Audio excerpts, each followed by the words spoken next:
idol ang Araneta Avenue. Dito tayo magsisimula patungo ng Caloocan. Alright, panti na. Pangit na. Pangit ng daanan ko. Sabi mga buhang, mga graba. Ano yun? Bakit may ambulansya doon? May na-disgrasya? Disgrasya motor ha. Motor yung disgrasya. Sana okay lang siya. Hindi malala yung damage. Wawa naman. Ipit ako dito. Kaya ko na magpasukin yan. Pero na. Ayan na. Kami naman.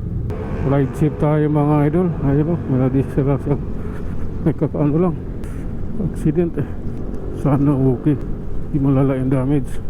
Gas lang. Ito na tayo. Diretsuhin na natin ito mga idol patungo sa ating destination. Hindi pa pala, malaya pa pala doon yung destination ko.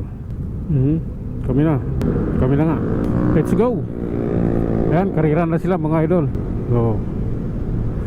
Kariran na yan.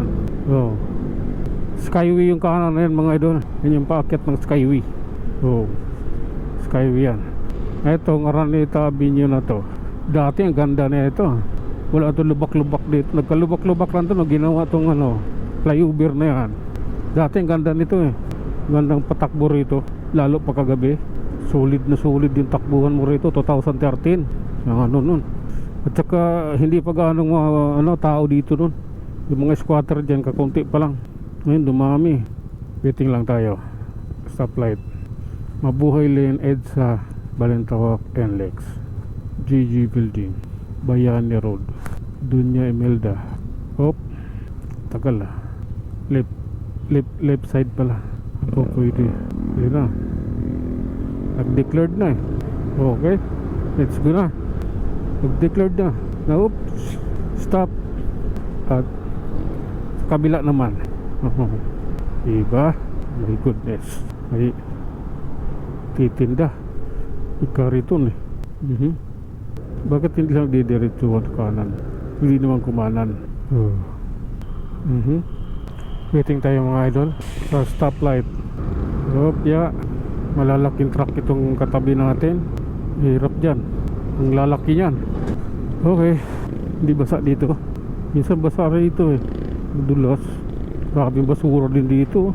Ang lalim siguro tubig dito ng baha. Hindi ako nakarating dito eh. Sarad.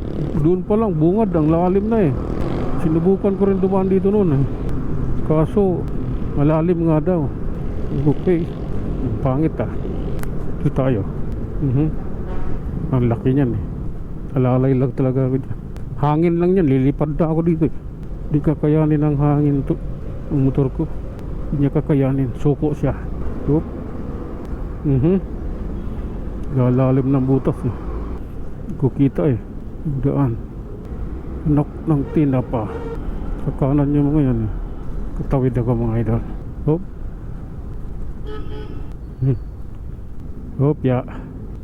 Basura din oh. Grabe. Ano nang nangyari dito? Grabe na yan. Grabe. Ito oh. Daming basura oh. Belmonte. Ano ginagawa mo? Daming basura dito. Di na pick up. Sorry. Putol pala rito. May buhangin. Anak lang. Okay. Landahan lang. May buhangin. Saka graba. Nakakatakot eh. Ang daming basura din eh. Yan Yan galing sa mga yung iba dyan galing iba dyan sa loob ng mga bahang lugar. Okay. Sa Amoranto Senior na tayo. Street. Ano kayo nangyari kay Motobin dito? Binaha rin to. Yan ako bumili ng Fredcon Intercom sa Motobin na yan. Legit na tindahan dyan Motobin. Yan. Ito kakatakot din ang daming bato. Maliliit. Graba. Hintay lang tayo. Stoplight Del Monte. Ito stoplight ng Del Monte. Puntang Presko yan. Kanan. Okay. Go. Go na talaga. Hindi huminto. Grabe Nakatakot. Madulas kasi sa gulong ng motor yan eh. Buhangin. Madulas yan. Kaya sabi ko nakakatakot. Yung buhangin at saka yung graba, yan yung nakakatakot sa motor. Lalay lang. Lalay lang tayo mga idol. Dahil delikado ang daan. Kamali ka lang ng preno dyan, iikot yung pit ng motor mo eh. Yung mga buhangin na yan. Nandito na tayo sa Banawi mga idol. Banawi yung kaliwa. Papuntang Banawi. ML11. Doon na ba? Mabante na sila. 12 na lang pala. Pababa na pala ng pababa. Oop. Basag. Salamin ng ilaw yun. Oop. Okay. Animal kayo. Ingat. Diba rito, may bago lang itong kalsadang to. Hinuhukay. Ewan ko. Bagong bago lang yan eh. May naghuhukay na. Kaya ayos na. May butas hindi. May malalim to dito eh.